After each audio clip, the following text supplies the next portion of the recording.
I still gotta do more workbenches coming in and shelving units, stickers or banners and such. I gotta put the ceiling in. But this is the 1/10 garage so far. I gotta finish my flooring. I got the other door shut right now because ain't no sense in opening it. I got the other Blazer, the red Blazers at the other shop that we're building.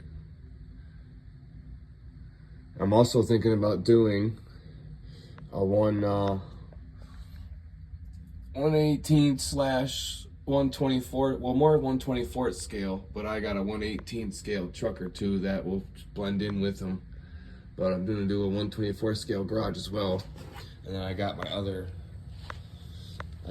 garage, 110 scale garage in process and being built right now.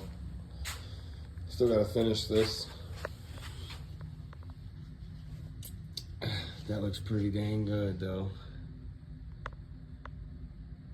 That bike isn't to scale. It's more like a 1/16 scale or something would be better for that. Maybe even tad smaller.